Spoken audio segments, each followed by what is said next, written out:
Hello everyone, welcome back to my channel learn English with Suvarna ma'am. तर friends, आजच्या व्हिडिओमध्ये देखील आपण आपल्या रोजच्या बोलण्यातील मराठी वाक्यांमधूनच इंग्रजीतील वेगवेगळे काळ त्यांच्या रचनेसहित शिकणार आहोत. तेव्हा तुम्ही संपूर्ण व्हिडिओ स्किप न करता शेवटपर्यंत नक्की बघा, कारण तुम्हाला जर इंग्लिश फ्लुएंटली बोलायचे असेल तर तुम्हाला वेगवेगळ्या मराठी वाक्यांचे इंग्रजीमध्ये ट्रान्सलेशन करता यायला पाहिजे. आणि हे इंग्रजी ट्रान्सलेशन करण्यासाठी तुम्हाला इंग्रजीतील वेगवेगळे काळ त्यांच्या रचनेसहित माहिती असणं आवश्यक आहे. त्यासाठीच आजचा हा व्हिडिओ आहे, कारण यात आपण वेगवेगळे काळ आणि त्यांच्या रचना शिकणार आहोत. तेव्हा हा व्हिडिओ संपूर्णपणे नक्की बघा आणि व्हिडिओ जर आवडला तर व्हिडिओला नक्की लाईक करा आणि हाईपसुद्धा करा. तर इथे बघा, मी इथे फर्स्ट सेंटेन्स घेतलेला आहे, म्हणजेच इथे प्रश्नार्थक वाक्य मी इथे घेतलेलं आहे की तू पार्टीला का आली नव्हती.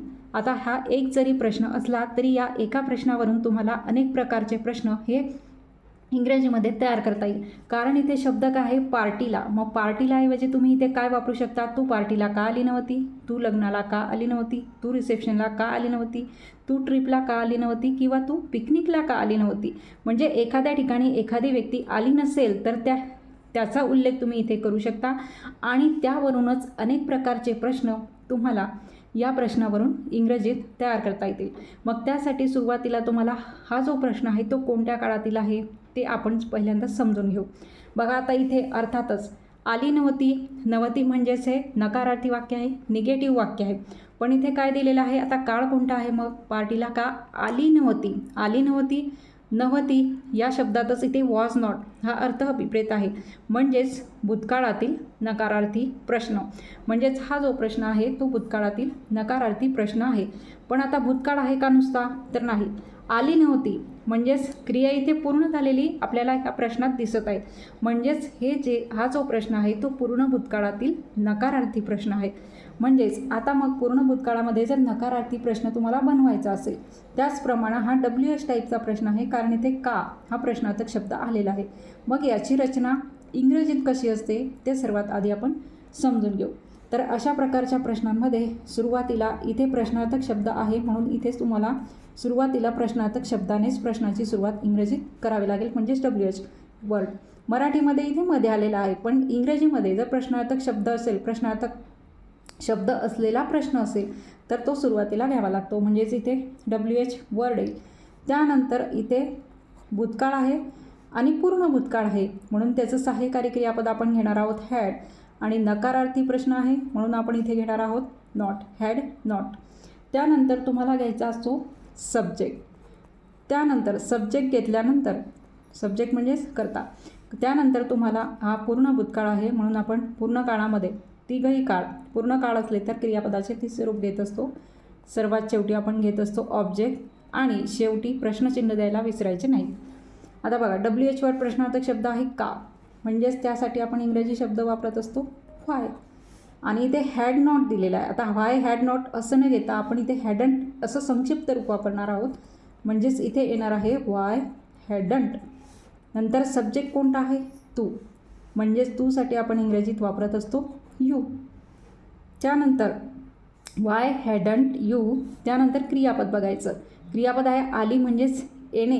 येण्यासाठी आपण इंग्रजीत कम हा शब्द वापरत असतो, म्हणून तो V3 फॉर्ममध्ये यायचा आहे. मग फर्स्ट फॉर्म कम, सेकंड फॉर्म केम आणि थर्ड फॉर्म परत काय असतो, कमच असतो, म्हणून आपण इथे कम घेणार. Why hadn't you come. तू का आली नव्हती. ऑब्जेक्ट काय, कुठे आली नव्हती असं विचारलं आहे, पार्टीला, म्हणून आपण इथे काय घेणार आहोत, टू द पार्टी. बघा, अशा प्रकारे मग हा प्रश्न इथे तयार झालेला आहे. शेवटी क्वेश्चन मार्क द्यायचा आहे. Why hadn't you come to the party किंवा why hadn't you come to the wedding, असं सुद्धा. Why hadn't you come to the reception party, why hadn't you come to the trip. अशा वेगवेगळ्या प्रकारचे तुम्ही प्रश्न या एकाच वाक्यावरून बनवू शकता. आता नेक्स्ट बघा, मी त्याला सांगण्याचा खूप प्रयत्न केला. बघा, आता इथे सुद्धा शेवटचा शब्द बघायचा, तो असतो क्रियापद मराठी वाक्यामध्ये. आता इथे केला म्हणजेच हे जे वाक्य आहे ते भूतकाळातलं आहे आणि कोणतं, भूतकाळात सुद्धा वेगवेगळे 4 प्रकार आहेत. मग त्यापैकी हा पहिला प्रकार आहे तो म्हणजे साध्या भूतकाळातलं हे वाक्य आहे. मग आता साध्या भूतकाळामध्ये वाक्याची रचना कशी असते ते सर्वात आधी आपण लिहून घेऊ. सर्वात आधी सब्जेक्ट असतो, म्हणजे कर्ता असतो, त्यानंतर घ्यायचं असते V2 फॉर्म म्हणजेच क्रियापदाचे दुसरे रूप आणि सर्वात शेवटी घ्यायचं असतं ऑब्जेक्ट म्हणजेच कर्म. आता बघा इथे सब्जेक्ट कोणता आहे? मी म्हणजेच इंग्रजीमध्ये आय. त्यानंतर क्रियापद कोणता आहे? प्रयत्न केला म्हणजेच प्रयत्न करणे. मग प्रयत्न करणे यासाठी ट्राय हा शब्द असतो. मग इथे प्रयत्न केला म्हणजेच याचं दुसरं रूप आपल्याला वापरावं लागणार आहे ट्राईड म्हणजेच प्रयत्न केला. मी प्रयत्न केला. ऑब्जेक्ट का आहे? मी प्रयत्न केला. काय कसा प्रयत्न केला? त्याला सांगण्याचा खूप प्रयत्न केला. आता इथे ऑब्जेक्ट का आहे? त्याला. आणि सांगण्याचा हे सुद्धा एक क्रियापद आहे. म्हणजेच याचा अर्थ काय की इथे दोन क्रियापदं आलेली आहेत, प्रयत्न करणे आणि सांगणे. मग आपण आधी हे क्रियापद घेतलेलं आहे, त्याचा V2 फॉर्म इथे वापरलेला आहे. त्यानंतर आपल्याला हे क्रियापद इथलं घ्यायचं आहे सांगणे. मग सांगण्यासाठी आपण टेल हा शब्द इंग्रजीत वापरत असतो. पण त्याआधी कसा प्रयत्न केला? तर खूप प्रयत्न केला. काय? सांगण्याचा. म्हणून आपण इथे घेणार आहोत I tried so hard. So hard म्हणजेच त्याचा अर्थ काय होतो? खूप. या अर्थाने आय ट्राईड सो हार्ड आणि सांगणे म्हणून आपण इथे घेणार आहोत to tell. I tried so hard to tell. कोणाला केला? ऑब्जेक्ट का आहे? त्याला. म्हणून आपण इथे घेणार आहोत त्यालासाठी him. I tried so hard to tell him. खूप प्रयत्न केला म्हणून आपण इथे खूप या अर्थाने सो हार्ड हा शब्द इथे वापरलेला आहे, लक्षात ठेवायचा. आणि सांगणे यासाठी इथे इन्फिनिटिव्ह आपण घेतलेला आहे टू टेल आणि ऑब्जेक्ट आहे त्याला म्हणजेच हिम. अशा प्रकारे मग इथे वाक्य इंग्रजीत ट्रान्सलेट झालेलं आहे. I tried so hard to tell him. आता नेक्स्ट बघा, मी त्याला सांगितलं होतं. बघा आता इथे सुद्धा बघा, मी त्याला सांगितलं आणि होतं म्हणजे भूतकाळामध्ये सांगितलं होतं. आणि सांगितलं होतं म्हणजे त्याची सांगण्याची क्रिया काय झालेली होती? पूर्ण झालेली होती. म्हणजेच हा जो काळ आहे तो कोणता आहे? पूर्ण भूतकाळ. पूर्ण भूतकाळातलं हे वाक्य आहे म्हणजेच पास्ट परफेक्ट टेन्स. मग पूर्ण भूतकाळामध्ये वाक्याची रचना कशी असते ते सर्वात आधी आपण लिहून घेऊ. तर सर्वात आधी तर घेतला जातो सब्जेक्ट म्हणजेच कर्ता. त्यानंतर पूर्ण काळामध्ये भूतकाळ जर असेल तर आपण हॅड हे सहाय्यकारी क्रियापद वापरत असतो आणि क्रियापदाचे तिसरे रूप हे वापरत असतो. आणि सर्वात शेवटी आपल्याला घ्यायचं असते ऑब्जेक्ट. म्हणजे अशा प्रकारे पूर्ण भूतकाळामध्ये होकारार्थी वाक्याची रचना येईल. आता पूर्ण भूतकाळाचं आपण वरती काय बघितला? प्रश्न बघितला. तो पण नकारार्थी प्रश्न पूर्ण भूतकाळात कसा तयार केला जातो ते आपण वरती पाहिलं. हे पूर्ण भूतकाळातलं ॲफर्मेटिव्ह म्हणजेच होकारार्थी वाक्य आहे. मग इथे सब्जेक्ट म्हणजेच कर्ता कोणता आहे? मी. म्हणजेच इथे काय येणार आहे? आय. नंतर हेल्पिंग वर्ब हॅड. आता क्रियापदाचे तिसरे रूप सांगितलं म्हणजेच मूळ क्रियापद सांगणे होतं टेल. मग त्याचं तिसरं रूप आपण इथे घेणार आहोत टोल्ड. मी सांगितलं होतं. कोणाला सांगितलं होतं? ऑब्जेक्ट का आहे? त्याला. म्हणून आपण इथे त्यालासाठी वापरतो हिम. म्हणजेच हे वाक्य असं झालं आय हॅड टोल्ड हिम. मी त्याला सांगितलं होतं. किंवा असं जर असलं मी तिला सांगितलं होतं. आय हॅड टोल्ड हिमच्या ऐवजी तिला आहे म्हणून हर येईल इथे. I had told her. किंवा त्याने मला सांगितलं होतं. त्याने म्हणजेच ही. त्याने म्हणजेच ही आणि मला म्हणजेच इथे मी येणार आहे. He had told me.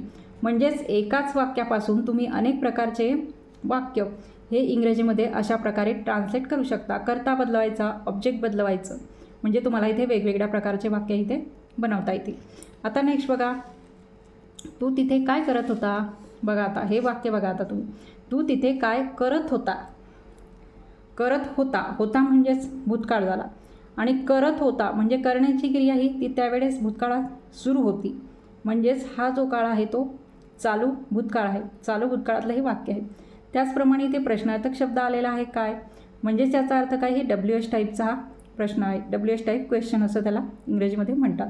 मग आता याचा अर्थ काय की इथे मराठी प्रश्नामध्ये जरी हा प्रश्नार्थक शब्द मध्ये आलेला असला तरी इंग्रजीत जेव्हा आपण प्रश्न तयार करतो तेव्हा हा जो प्रश्नार्थक शब्द असतो तो आपल्याला सर्वात आधी घ्यायचा असतो, इथे घ्यायचा असतो. मग आता याची रचना कशी असेल? चालू भूतकाळातला हा प्रश्न आहे किंवा प्रश्नार्थक वाक्य आहे असं देखील आपण म्हणतो. म्हणजे सुरुवातीला येणार आहे WH वर प्रश्नार्थक शब्द. त्यानंतर वॉज किंवा वेअर हे हेल्पिंग वर्ब्स भूतकाळातील. त्यानंतर चालू काळ. असला तर त्यामध्ये आपण क्रियापदाचं ING प्रत्यय असलेला रूप वापरतो. मग तो चालू वर्तमान काळ असेल, भूतकाळ असेल किंवा भविष्यकाळ असेल हे लक्षात ठेवायचं.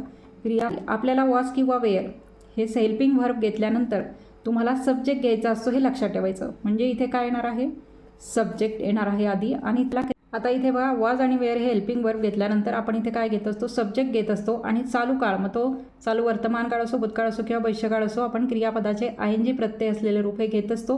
आणि सर्वात शेवटी आपण घेत असतो ऑब्जेक्ट. आणि शेवटी काय द्यायचं असतं मग, क्वेश्चन मार्क. तर अशा प्रकारे चालू भूतकाळामध्ये WH क्वेश्चन जर असेल तर त्याचे स्ट्रक्चर हे असे असते. मग आता WH वर्ड काय आहे, काय, त्यासाठी इंग्रजीत आपण काय वापरतो, व्हॉट.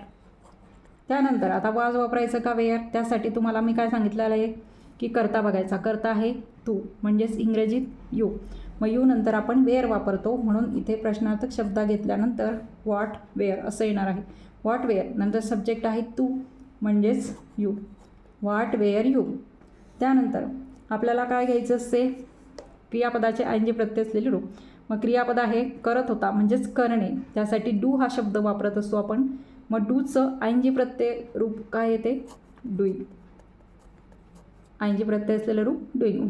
करत होता या अर्थाने doing. What were you doing. आणि राहिलेला शब्द ऑब्जेक्ट नाही आहे, पण राहिलेला शब्द इथे काय आहे, तिथे. मग तिथेसाठी आपण देअर हा शब्द इंग्रजीत वापरत असतो. आणि शेवटी द्यायचा आहे क्वेश्चन मार्क. म्हणजेच हा प्रश्न कसा तयार झाला, what were you doing there. तू बघा, तू तिथे काय करत होता. डुईंग वेअर डुईंग म्हणजेच काय करत होता, म्हणून आपण इथे डुईंग घेतलेलं आहे हे लक्षात ठेवायचं. आता नेक्स्ट बघा, त्याने काय ठरवलं. बघा आता हा सुद्धा इथे प्रश्नच आहे. आता हा जो प्रश्न आहे तो कोणत्या काळातला आहे, तो सर्वात आधी बघायचा. त्याने काय ठरवलं म्हणजे भूतकाळामध्ये काय ठरवलं. ल, ला, ली, ले, लो यापैकी ल हे अक्षर क्रियापदाचं शेवटचं अक्षर आहे. म्हणजेच हा जो प्रश्न आहे तो साध्या भूतकाळातला प्रश्न आहे. त्याचप्रमाणे इथे प्रश्नार्थक शब्द दिलेला आहे. म्हणून हा जो प्रश्न आहे तो WH टाईपचा प्रश्न आहे, लक्षात ठेवायचं.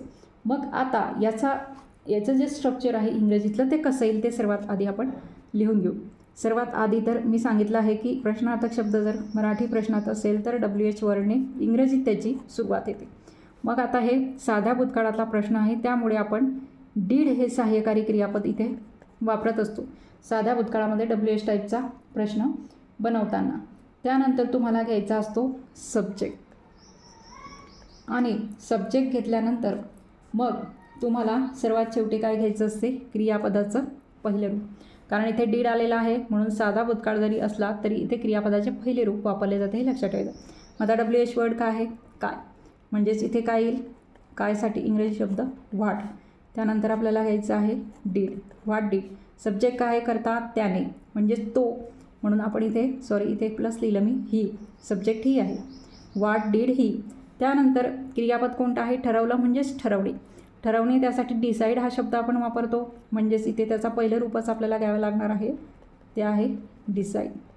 व्हॉट डीड ही जे डिसाईड, त्याने काय ठरवलं. अशा प्रकारे मग हा प्रश्न इथे इंग्रजीत त्याच्या स्ट्रक्चरनुसार ट्रान्सलेट झाला. आता नेक्स्ट सेंटेन्स बघा, मला त्याबद्दल जास्त माहिती नाही. बघा आता हे जे वाक्य आहे ते नाही, यामुळे तुम्हाला कळलं असेल की हे नकारार्थी वाक्य आहे. त्याचप्रमाणे माहिती त हा क्रियापदाचं शेवटचं अक्षर आलेलं आहे, त्यामुळे हे वाक्य निगेटिव्ह आहे आणि कोणत्या काळातलं आहे हे तुम्ही ओळखायचं आहे आणि ते इंग्रजीमध्ये ट्रान्सलेट करून त्याचं ट्रान्सलेशन तुम्ही कमेंट बॉक्समध्ये लिहायचं आहे. तिथे मी ते तुमचे ट्रान्सलेशन चेक करणार आहे. तर अशा प्रकारे आजच्या व्हिडिओमध्ये आपण आपल्या रोजच्याच बोलण्यातील मराठी वाक्यांमधून इंग्रजीतील वेगवेगळे काळ शिकलो. तेव्हा आजचा हा माझा व्हिडिओ तुम्हाला कसा वाटला ते सुद्धा कमेंट करून नक्की सांगा. आणि व्हिडिओ जर आवडला असेल तर व्हिडिओला लाईक करा, शेअर करा. आणि जर तुम्ही या चॅनलवर नवीन असाल तर चॅनलला सबस्क्राईब देखील करा. थँक्यू.